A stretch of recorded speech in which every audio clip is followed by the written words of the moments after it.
প্ৰবেশিলা শোভাৰ মাঝে প্ৰবেশিলা দেব সৃষ্টি কৰা দেব সৃষ্টি কৰা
সৃষ্টি চাৰিমুখী জীৱ আমি কৰিছোঁ সৃজন আৰু সেয়েহে সৃষ্টিকৰ বুলি মোৰ জানি সৰ্বজন মোৰ পুত্ৰ দেৱঋষি নাৰদ এইফালে আহিব লাগিছে হৰি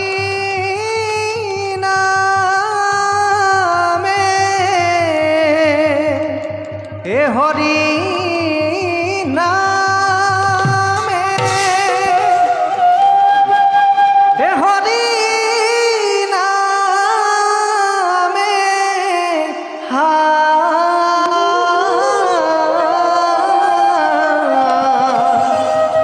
হৰি নামে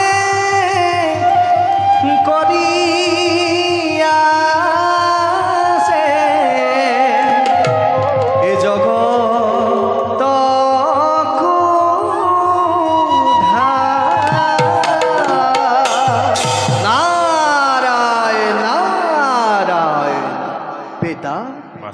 এই অধম পুত্ৰৰ প্ৰণিপাত কৰিব গ্ৰহণ কল্যাণ হোক বাছা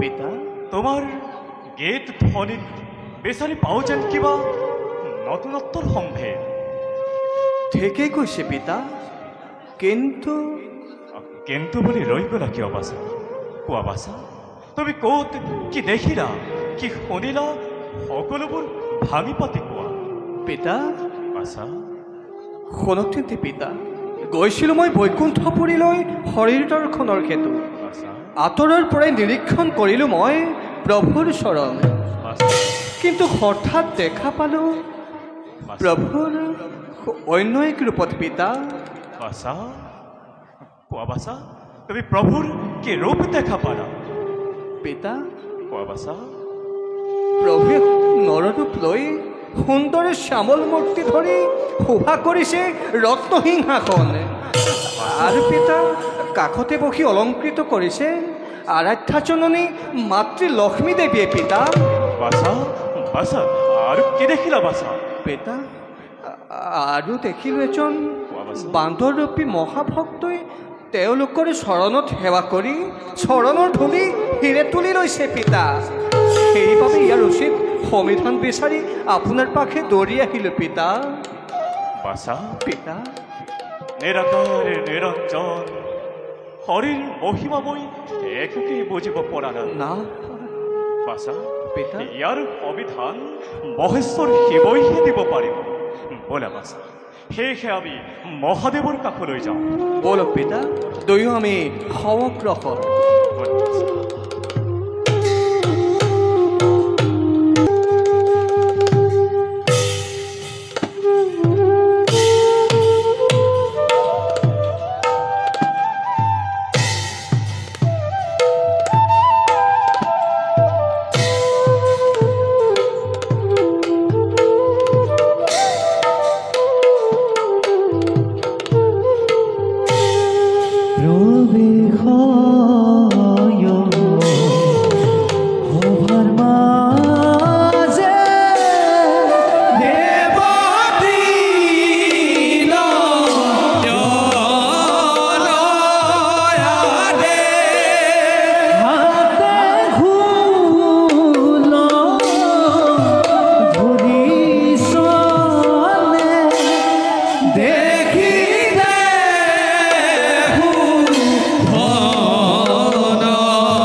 অৰুণৰ ৰঙা আভাই আমাৰে কৈলাশ পুৰি জাতিষ্কাৰ কৰি তুলিছে।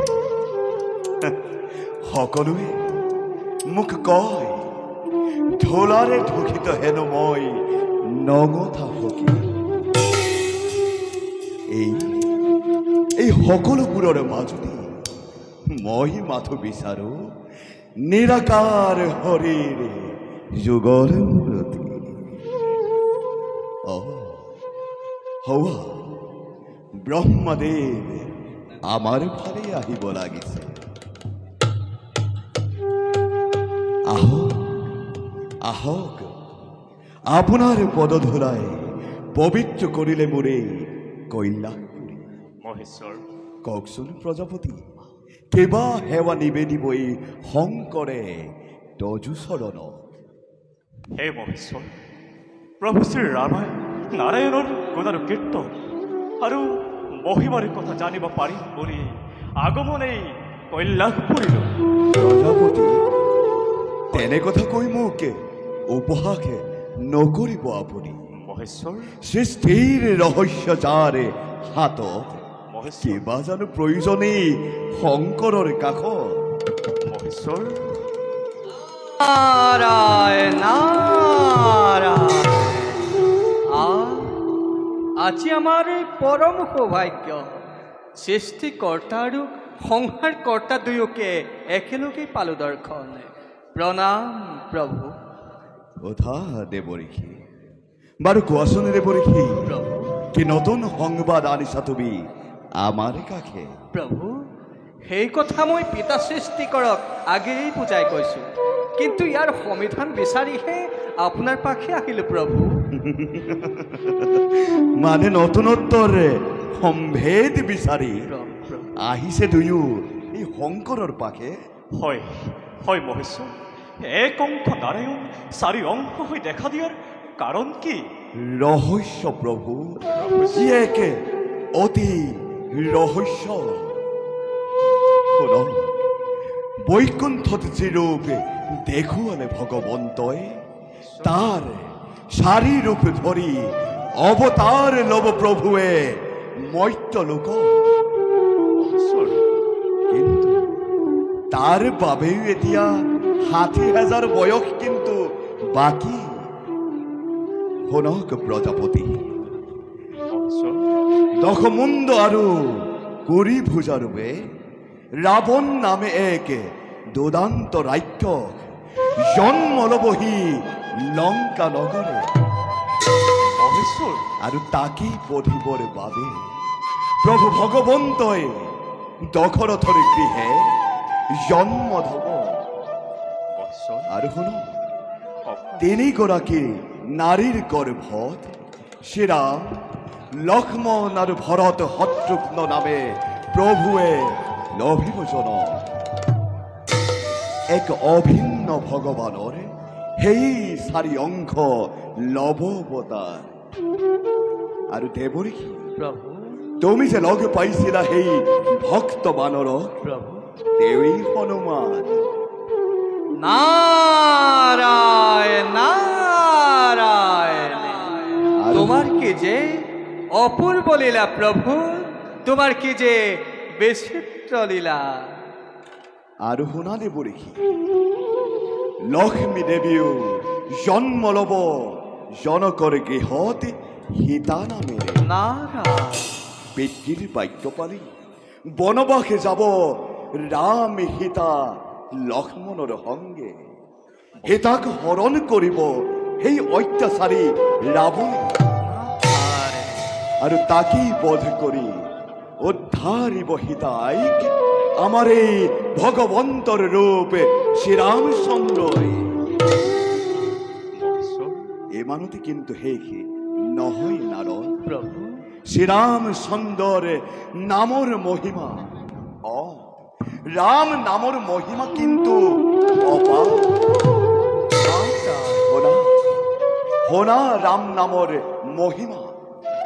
ব্ৰহ্ম হত্যাৰ দৰে যদি মহাপাপতো লিপ্ত হয় কোনোজন, মহেশ্বৰ, একমাত্ৰ ৰাম নামেহে তাকে কৰিব উদ্ধাৰ। আৰু জগতত আছে যদি কোনো মহাপাপী, এক ৰাম নাম উচ্চাৰণে তাৰ সকলো দুখ খণ্ডন হব তাৰেই জীৱন্ত কালত। মহেশ্বৰ, আৰু কি জানে প্ৰভু, মহেশ্বৰ, ভগৱানে এইবাৰ এক মহাপাপীৰ দ্বাৰাই ৰাম নাম পুলকিত কৰিব এই সংসাৰৰ মাজে। নাৰায়ণ কিন্তু মহেশ্বৰ, ইমান ডাঙৰ মহাপাপী আছে জানো এই সংসাৰত? নিশ্চয় আছে, মহেশ্বৰ, নিশ্চয় আছে। শ্ৰৱণ মুনিৰ পুত্ৰ, নাম তাৰ ৰত্নাকৰ। দস্যুৰ বৃত্তি ধৰি মহাপাপত নিমজ্জিত তাৰ নিচিনা পাপী আৰু কোনোৱেই নাই। মহেশ্বৰ, গতিকে তাৰ দ্বাৰাই, তাৰ মুখেৰে আপোনালোক দুয়োৱে ৰাম নাম পুলকিত কৰি উদ্ধাৰ কৰিব লাগিব ৰত্নাকৰ। আৰু তাৰ মুখেৰে ৰাম নামৰ বিয়পিব এই মৰ্ত্যলোক। মহেশ্বৰ, এই কাৰ্য কিন্তু মই আপোনালোকক কি গতালো?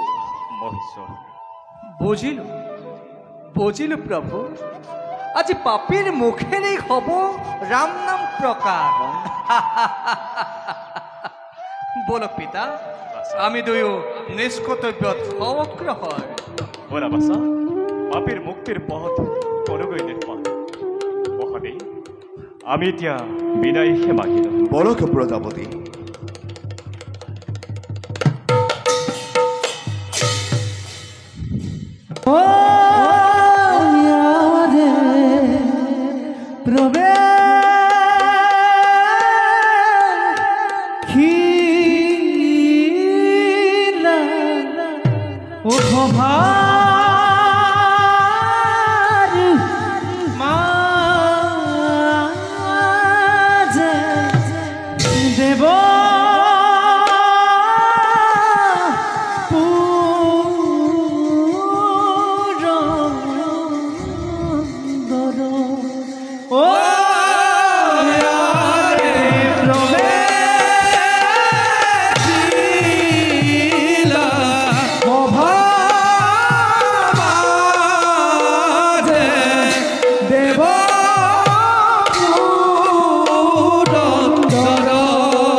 দেবগণ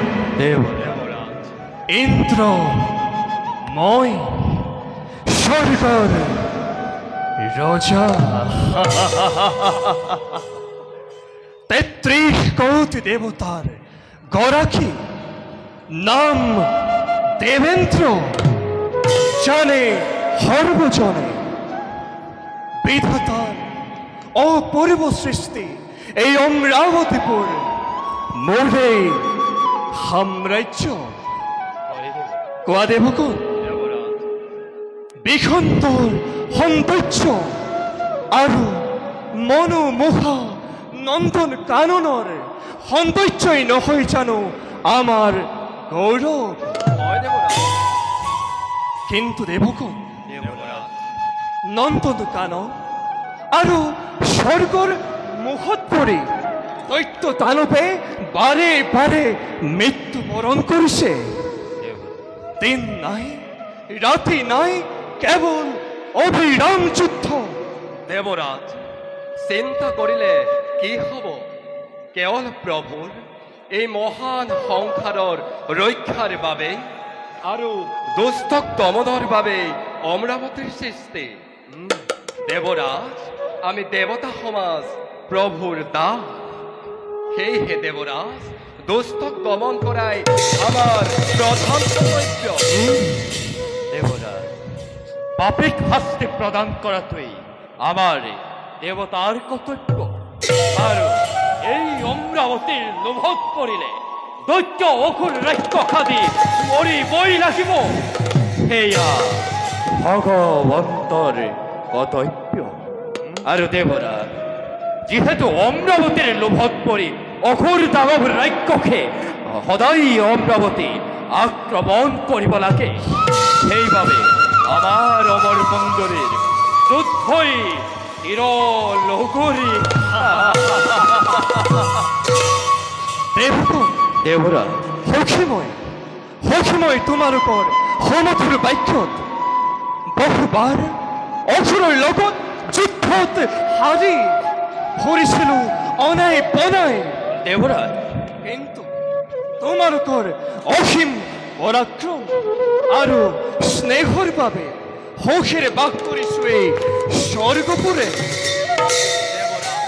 সুখৰ কথা পাতিলে কিন্তু যুদ্ধৰ সংবাদ আহে দেৱ সমাজলৈ চন্দ্ৰ তুমি ভাবিছা নেকি আমি দেৱগণ তোৰ বলি বলি দেবগণ শুনিছেনে বাৰু মধ্য লোকৰ কথা দেবৰাজ শ্ৰবণ মুনিৰ পুত্ৰ ৰত্নাকৰে ৰত্নাকৰে দস্যু বৃত্তি ধৰি ব্ৰাহ্মণ নাৰী বালক সকলোকে হত্যা কৰি মহা পাপত লিপ্ত হৈছে দেবৰাজ আৰু দেৱগুণ আতংকৰ সৃষ্টি কৰিছে হেনো মানৱ সমাজত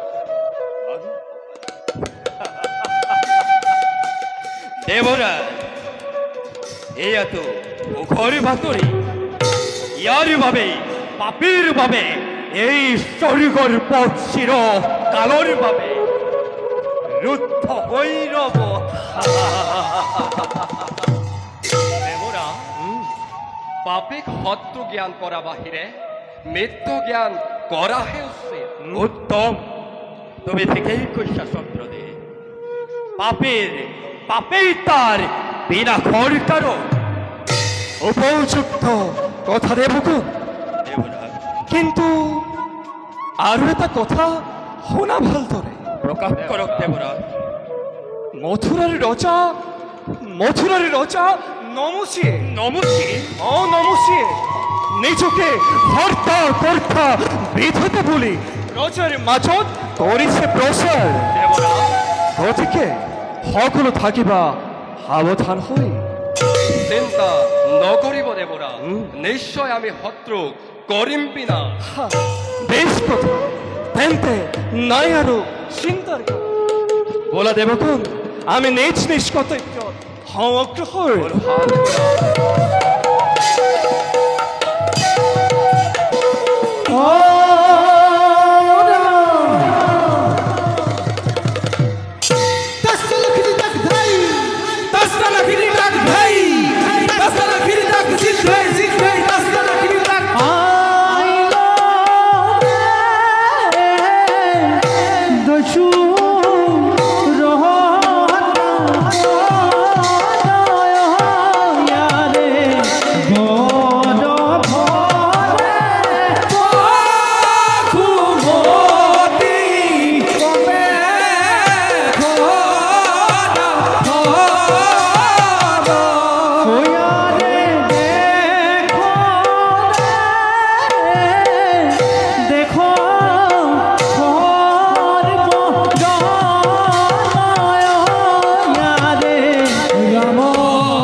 তেজৰ বিনিময় মোৰ জীৱিকাৰ পথ সাৱধান সাৱধান সাৱধান সাৱধান উদ্যোগত পাখি এই ৰত্নাকৰে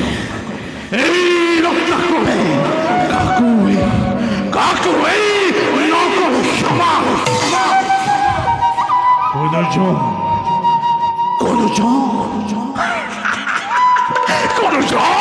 হ'ব নোৱাৰে মোৰ দয়াৰ পাত্ৰ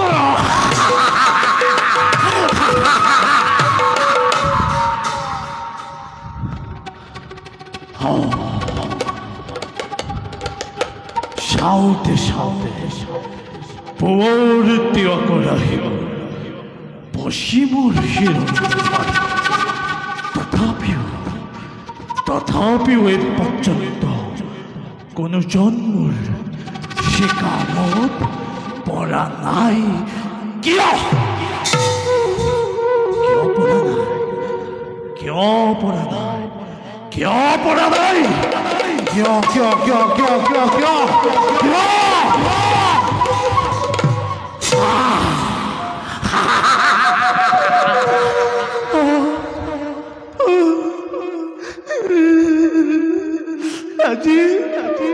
আজি সকলোৱে ভাবে কোন পথেদি গ'লে এই দস্যুৰ হাতৰ পৰা ৰক্ষা পাব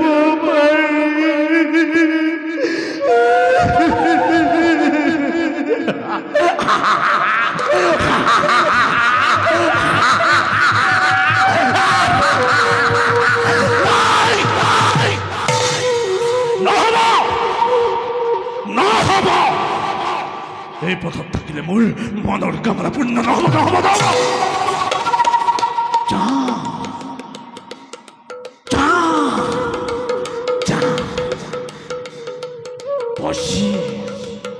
পশ্চিমৰ পথত কাৰোবাৰ বাবে